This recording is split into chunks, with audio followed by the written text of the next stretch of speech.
शुरू से साथ ही रहे, कंधे से कंधा मिलाकर मेरे साथ रहे हमारे छोटे भाई BM सिंह मोगरा जी, जो शुरू से इस संगठन और पार्टी में प्रदेश महासचिव की महत्वपूर्ण जिम्मेदारी रमेश बखूबी निभाई।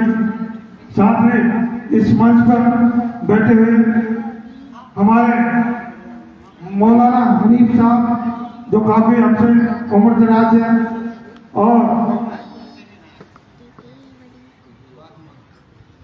कुलदीप जी, जिलाध्यक्ष आजाद समाज पार्टी, उनका भी धन्यवाद करता हूँ।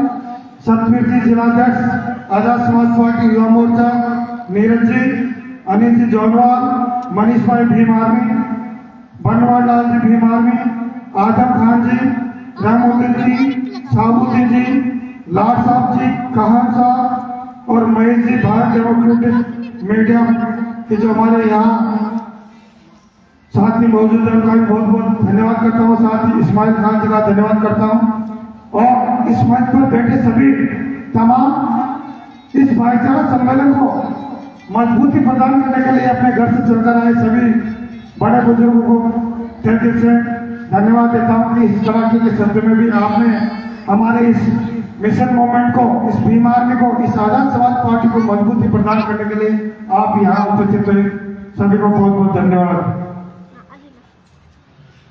साथियों, भीम आर्मी जब हमारे दिल और दिमाग में जब इस आर्मी का नाम आता है तो एक नया जोश जुनून पैदा होता है। इसका मैं आपको जीता जाता उदाहरण बता देता हूँ कि सन 2016 से पहले मैं जिस कम्युनिटी से आता था, पुरकर समाज से आता था, मेघवाल समाज जिससे बोलते हैं, हम हमारे समाज में तक फिक्स थे। उसके बाद हमारा कोई दायरा नहीं था। कोई बजरंग दल से जुड़ा हुआ था, कोई शिवसेना से जुड़ा हुआ था, कोई वाल्मीकि सेना जुड़ा हुआ था, कोई मेरी सेना से जुड़ा हुआ था। हम भी एक बोलकर सेना से जुड़े थे और एक हमारा जो एरिया और जो काम करने का क्षेत्र था लिमिटेड दायरे में था, लेकिन उससे हमारा काम नहीं चला। जब सोशल मीडिया पे हमारे साथी जो अभी यहाँ आए थे हमारे साथ, उन्होंने बताया कि भाई साहब उत्तर प्रदेश में सहारनपुर चुटपुर से एक ऐसा व्यक्ति है जो वहाँ भीम आर्मी नाम से संगठन चला रहा है और वो अपने समाज की और इस पूरे बहुजन समाज की लड़ाई लड़ रहा है, आप क्यों ना उस संगठन से जुड़े। मैंने उस भीम आर्मी को सर्च किया और पहली बार में मुझे लगा कि हाँ, इस प्रकृति ने हमें फिर एक ऐसे मसीहा को दिया है इस बहुजन समाज को कि अगर आने वाले समय में हमारी कोई पीड़ा को दूर करेगा तो केवल और केवल एक ही नेता रहेगा, हमारे आजाद साहब चंद्रशेखर आजाद जी। और मुझे 100% उस दिन नवंबर 2016 से विश्वास था और आज भी वो विश्वास है।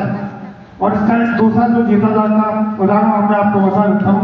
अभी हमारे मौलाना साहब कह रहे थे कि उन्होंने एक एग्जाम्पल दिया बाबा साहब का कि जब भारतीय संविधान लिखा जा रहा था तो गांधी जी के पास भी गए, नेहरू जी के पास भी गए, सब सोए, लेकिन जब बाबा साहब के पास गए तो अपने समाज की, इस बहुजन समाज की चिंता में दिन रात जगे हुए थे और रात के 2 बजे पे वो जगे हुए थे।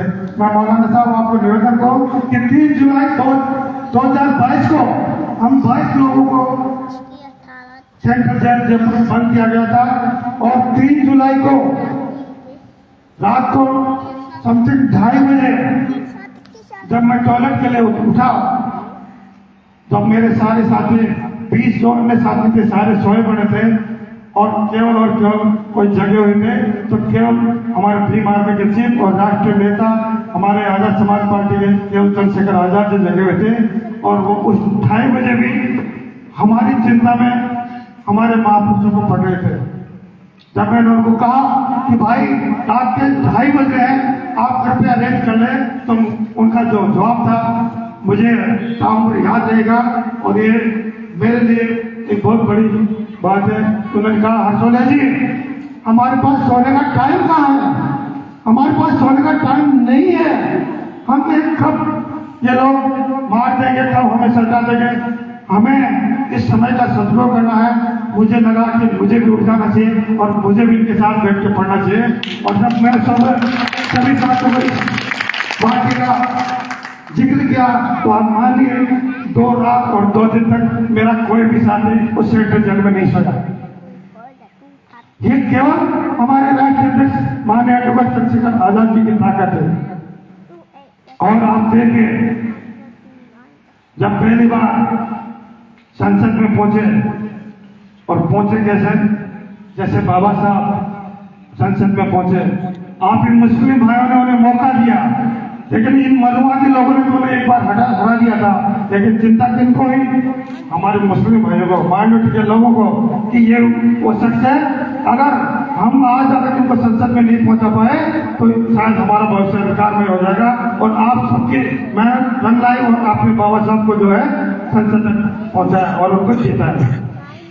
वही चीज आपको देखने को मिलेगी कि नगीना जो लोकसभा क्षेत्र था उसमें आप मुस्लिम भाइयों ने जो साथ दिया, काबिल तारीफ था। वो एक इतिहास था कि नगीना के लोगों ने नगीना चुनकर संसद के दरवाजे को तोड़ा और माननीय एडवोकेट चंद्रशेखर आजाद जी को इसमें प्रवेश करवाया। तो मेरा कहने का मतलब यही है कि जब तक हम SC ST OBC और माइनॉरिटी के लोग जब तक यूनिटी में नहीं आएंगे तब तक हमारा कोई धनी दौड़ी नहीं है। नेता है, आप देखिए उन पर भी गोली चलाई थी। कल का जो वाक्य देखिए, हमारी बहन के साथ बलात्कार किया जाता है, उसको उठा लिया जाता है और जब उसके बचाव में उसकी मां आती है तो उसको तलवार से काट दिया जाता है।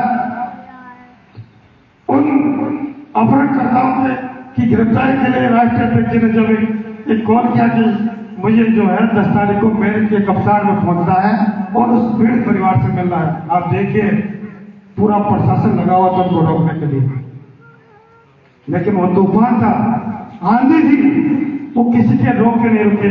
जहां पैदल दौड़ने का मौका मिला पैदल दौड़े, मोटरसाइकिल पर चलने का मौका मिला मोटरसाइकिल से गए, भीड़ में धक्का मुक्की करके निकलना पड़ा, धक्का मुक्की करके निकले। लेकिन फिर भी देखिए उस भीड़ में भी ऐसे कोई नालक जो खाकी वर्दी में वहां मौजूद थे, उनके नुकरी चीज जो है, चाहे हो सकती कील हो, चाकू चुभाई, हाथ में चुभाई, गर्दन पे भी चुभाने की कोशिश की। तो देखिए हमारे नेता के पीछे कितने लोग पड़े हुए हैं। तो मैं आप लोगों को निवेदन करता हूं कि प्रकृति ने हमारा समय समय पर साथ दिया। बाबा साहब आए, आप और हम सब के लिए संविधान लिखे गए, हमें जीने का अधिकार दिया। लेकिन इस मनवादी सरकार ने और हमारे कुछ जो शिक्षित लोग जो है, जिनको हम पढ़े लिखे लोग कहते हैं, उन लोगों ने भी बाबा साहब को भुला दिया। उन्होंने शिक्षा हासिल की, नौकरियां करी और अपने बच्चों को पाला, इसके आगे उन्होंने कुछ नहीं किया। लेकिन प्रकृति ने हमारा फिर साथ दिया। फिर इस भारत की धरती पर एक महामानव ने जन्म लिया, माननीय काशीराम साहब ने, जिन्होंने बाबा साहब को वापस जगाया, इस शहीद को वापस जगाया। लेकिन विडंबना देखिए, फिर कोई ऐसा वाक्य हुआ कि महामानव माननीय काशीराम साहब को इस धरती से जाना पड़ा। लेकिन प्रकृति ने हमारा फिर साथ दिया। फिर इस भारत की धरती पर एक ऐसा योद्धा, ऐसा वीर, ऐसा दलितों का चेता, गरीबों का रखवाला और वंचितों शोषितों की आवाज को बुलंद करने वाला एक फिर हमारा महामानव इस भारत की धरती पर पैदा हुआ, माननीय एडवोकेट चंद्रशेखर आजाद जी। अगर इस बात पर किसी को संशय है तो मुझे अभी खड़े होकर बता दे कि नहीं, हम इनको नेता नहीं मानते। मैं दिलो दिमाग से आज भी इनको नेता मानने वाला हूँ। कोई ऐसा बंदा जो लगता है कि चंद्रशेखर आजाद जी को नहीं जानता और उनको नहीं मानता हो, आप अभी खड़े होकर बता दें। अगर मानते हैं तो थोड़ा हाथ बताकर उनका समर्थन कीजिए कि हम आने वाले समय में और आज से अभी से हमारे राष्ट्रीय अध्यक्ष आजाद समाज पार्टी और भीम आर्मी के चीफ को मजबूती प्रदान करके तो उठाइए दोनों। मैं देखना चाहता हूँ कौन हमारे भाई बहन चाहते हैं, कौन नहीं चाहते, जो हमारे हक और अधिकार के लिए दिन रात खड़े पर उतरे हुए हैं, जान हथेली लेकर लेकर चलते हैं। लेकिन हमें उनको पहचानना होगा, उनको कंधे से कंधा मिलाकर उनको मजबूत करना होगा। तो साथियों, समय नहीं है प्रकृति पता नहीं कब क्या करें। आप देखिए, आज के 3 साल पहले भी उसमें आतंकवाद, ये जो है जातिवादी आतंकवादी जिनको कह सकते हैं, उन्होंने गोली चलाई थी। काश अगर आधा इंच और पास से गोली निकल जाती तो काम खत्म था, लेकिन प्रकृति ने हमारा उस टाइम साथ दिया। 13 दिन तक सेंट्रल जेल में भूख हड़ताल कर ली, लेकिन डॉक्टर जी ने हमें बताया कि 13 दिन तक पता नहीं कैसे मैंने वो समय निकाला, लेकिन जब मुझे लास्ट में ये लगा कि ऐसे तो भाई मैं मर जाऊंगा, और जब मर गया तो समाज को आगे दिशा काम देगा, और जिनके लिए मैं लड़ाई लड़ाऊं, अगर उनके लिए मैं अगर अंदर जेल में पड़ा सड़ जाऊंगा, भूखा मर जाऊंगा, तो इस लड़ाई को आगे कौन ले जाएगा। तो उन्होंने कहा कि मैंने उसी समय प्रण लिया कि मुझे भविष्य में कभी भूख हड़ताल नहीं करनी। अगर मैं जिंदा रहूंगा तो हमारे भाइयों के लिए लड़ाई लड़ूंगा। तो मैं आप लोगों को ये कहूंगा कि जो नेता हमारे समाज के लिए इतना, और हम दबे कतरे समाज के लिए इतना सोच सकता है कि हमारे पास 2 मिनट का टाइम नहीं है उनके बारे में सोचते हमें सोचना पड़ेगा। और यहाँ जो युवा साथी बैठे हैं, मैं उनसे एक निवेदन करूंगा, भाई आप रोडों पे प्रचार नहीं कर सकते। तकरीबन 90% लोगों के पास आज मोबाइल फोन होता है। आप 5 मिनट की, केवल 5 मिनट की रील आप जो चंद्रशेखर आजाद जी पर डे जो बोलते हैं, उनको अपने घर वालों को सुना दे कि आज हमारे नेता ने फलानी जगह जाकर हमारे लोगों को ये दिशा निर्देश दिए और ये चीज हमें बताइए। केवल 5 मिनट, अगर 5 मिनट आपने ईमानदार से माननीय एडवोकेट चंद्रशेखर आजाद जी को अपने घर परिवार को और उनकी रील दिखा दी, उनको सुना दी, तो मैं 101% ये कहता हूँ कि हमें केवल 2 महीने बाद में इस पूरे भारत में इतना बड़ा परिवर्तन देखने को मिलेगा कि आप सोच नहीं सकते। केवल 2 महीने का, 2 महीने के अंदर अगर आपने ये काम किया तो हमारा जो बुजुर्ग जो कहते हैं अनपढ़ है, ये नहीं समझते, वो भी समझेगा। देखो जिनको तकलीफ होती है ना, आज ये बाबा जी बैठे हमारे, इन्होंने जो समय देखा देश की आजादी भी देखी होगी इन्होंने, और भी काफी बुजुर्ग यहाँ बैठे हैं, उन्होंने जो समय देखा हमने नहीं देखा, और जो हमने समय देखा वो आने वाली पीढ़ी में नहीं देखा। लेकिन तकलीफ तो कल भी थी, आज भी थी, आज भी है और कल भी रहेगी। अब कल भी रहेगी, इसको यही रोकने के लिए हमारे पास केवल एक ऑप्शन है, भीम आर्मी, एक जो मजबूत संगठन है। आप देखिए, हम जब भीम आर्मी के लोग नीला दुपट्टा डाल के किसी बड़े महकमे के अधिकारी के पास जाते हैं, तो वो 10 बार सोचता है, 100 बार सोचता है, ये जब तक इसके गले में नीला दुपट्टा है, ये बेचारी का आदमी है, ये शिक्षित आदमी है, ये पढ़ा लिखा आदमी है, ये बाबा साहब को मारने वाला है, इससे मुझे तरीके से बात करनी पड़ेगी। अगर तरीके से बात नहीं की तो ये मुझे 2 मिनट नहीं, आधा मिनट भी नहीं बोलने देगा, और वो उनको सुनते हैं। आज देखिए, बड़े से बड़े पुलिस के अधिकारी से हमारा छोटे जो बूथ स्तर का जो कार्यकर्ता आज बुलाकर बात करता, ये पावर इस भीम आर्मी ने और हमारे राष्ट्रीय अध्यक्ष चंद्रशेखर आजाद जी ने दी। आज जो मानवादी सरकार है वो देखिए क्या करेगी। हमारे यहाँ राजधानी में पिछले महीने आपने पेपर पढ़ा होगा, 350 सरकारी स्कूलें बंद करी है, 350 सरकारी स्कूलें बंद करी है, और तकरीबन 6,500 स्कूलें जो है उत्तर प्रदेश में, वहां की जो योगी सरकार है, मानववादी सरकार है, उसने बंद कर दी। तो जो सरकारी स्कूलें जब बंद हो जाएंगी तो बच्चा कहाँ जाएगा? प्राइवेट स्कूलों में, और प्राइवेट स्कूलों में कौन पढ़ेगा? जिनके पास पैसा है। तो हम तो कल भी ऐसे हैं, आज भी हमारे बच्चे ऐसे रहेंगे।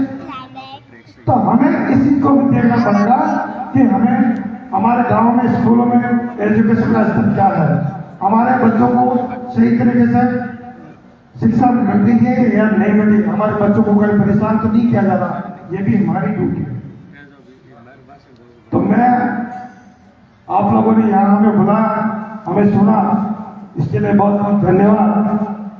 लेकिन मैं जाते जाते यही कहूंगा कि हमारे राष्ट्रीय अध्यक्ष जी ने कहा है कि मैंने तो इस संसद का दरवाजा तोड़ दिया, अब आपको सोचना पड़ेगा, आपको दिखाना पड़ेगा इस संसद में हमारे पार्टी और संगठन के कितने लोग अंदर जाएंगे जो हमारे अधिकारों की बात करेंगे, हमारे दलित वंचित लोगों के अधिकारों के लिए लड़ाई करेंगे।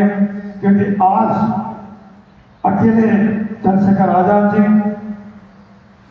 जब संसद में है और वहां जब सभापति बैठते हैं, मोदी जी जो भारत के प्रधानमंत्री हैं, अमित शाह जी हैं, वो भी नजर चुराते हैं कि कहीं ये हमसे कोई बात ना पूछ ले, ये कोई हमसे बात नहीं पूछ रहे, हमें इनकी किसी बात का जवाब नहीं देना पड़े। वो इसलिए कि उनकी जो पावर है, उनका जो नॉलेज है, उसके सामने उनको आज भी देना, कल भी है और आगे भी रहेगा। सभी साथियों को बहुत बहुत धन्यवाद, आपने हमें सुना, मान सम्मान दिया, इसके लिए सभी को तहे दिल से धन्यवाद। एक बार जोरदार नारा लगा देंगे और बिल्कुल जोर शोर से, क्योंकि ये अभी भाई साहब कह रहे थे कि जय भीम करने से खाली कुछ नहीं होता, लेकिन मैं आपको फिर भी ये कहूँगा कि जो जय भीम का नारा है, इसने हमें वो पावर दी है कि मानवादों की जो है ताकतें उनकी चूल्हे हिला दी है। तो इस जय भीम के नारे बहुत बड़ी पावर है, ये हमारा अस्त्र है। आप देखिए यूपी में मानवादी लोगों ने तलवारें बांटी थी और हमारे आजाद समाज पार्टी और भीम आर्मी के लोगों ने तलवारें की जगह कलम बांटी थी। ये इस तलवार का तोड़ केवल और केवल हमारे पास कलम है। तो आप सभी जितनी का नारा लगाएंगे, जय जय जय जय जय भीम, जय भीम, जय भीम। बताइए कि जब हम हमारे जो मुक्ति का जो मंत्र है, उसको हम पूरी दमखम से नहीं बोल सकते, तो फिर हम कर क्या सकते हैं? हम लड़ाई झगड़ा कर सकते हैं, एक दूसरे से चिल्ला सकते हैं, लेकिन जिसने हमें आज़ादी की और इस आज़ादी का रास्ता दिखाया है, उसके नारे में हम बिल्कुल कोताही बरत रहे हैं। एक बार फिर जय जय जय जय भीम, जय भीम, जय भीम, जय जय जय जय जय भीम, जय भीम, जय भीम। आवाज दो, आवाज दो। सभी को धन्यवाद, जय भीम। जोरदार ताली से स्वागत। आदरणीय मर्दन हसोले जी ने बहुत अच्छी बात कही समाज के लिए, और आप सभी को जो इन्होंने कहा वो बातें अगर आप दिल की गहराइयों से सुनोगे तो आपको समझ में आएगा कि क्या हालात इस देश में चल रहे हैं और क्या रहा हमें एडवोकेट